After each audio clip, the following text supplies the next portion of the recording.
Vem comigo que eu vou mostrar para vocês como aplicar molduras em EVA autocolantes. Ah, então, né? Mas como comigo nada é mamão com açúcar, hoje eu tenho um desafio por aqui. Essa parede já tinha recebido umas molduras e a cola dessa moldura é muito forte. E como a parede estava com a tinta muito grossa, a moldura começou a soltar lá em cima. Uma pena, Comecei aí a riscar a parede, mas a dúvida era grande se eu deixaria essas molduras que já estavam ou se a gente iria retirar. E o calor, né? Tem que dar uma paradinha para tomar uma água, para se refrescar, porque o calor tava demais.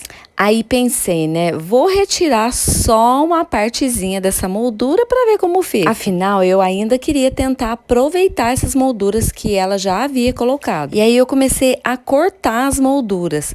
E para fazer isso, a gente usa uma aguinha com um pouquinho de detergente que facilita bastante o corte para ele ficar bem certinho. Para essa parede, a gente definiu que tudo ia ficar com 1,10 m de altura.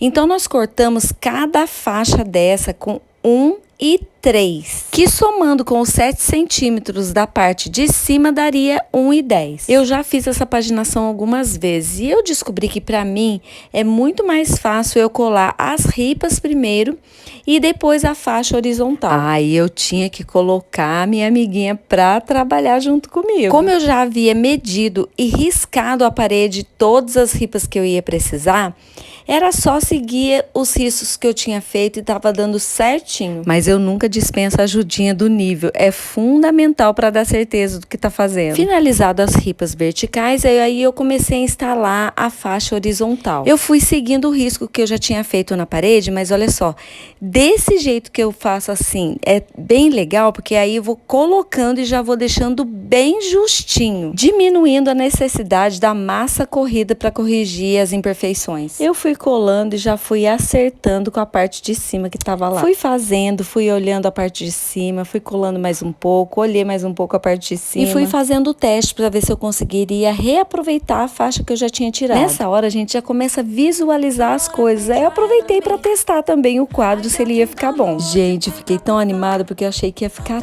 tão lindo, tão lindo.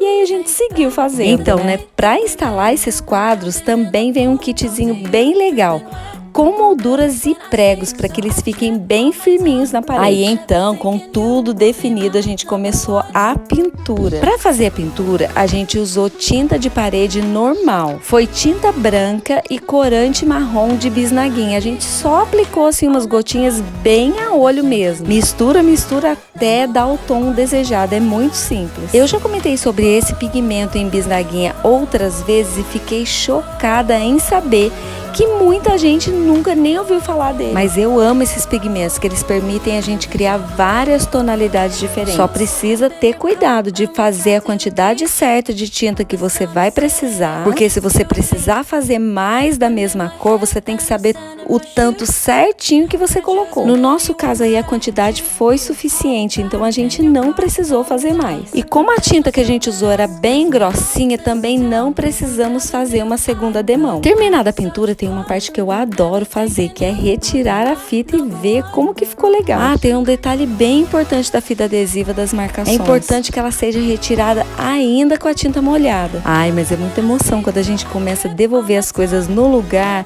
e vai vendo o resultado. Nessa hora, a parede ainda parecia manchada, porque não estava seca ainda.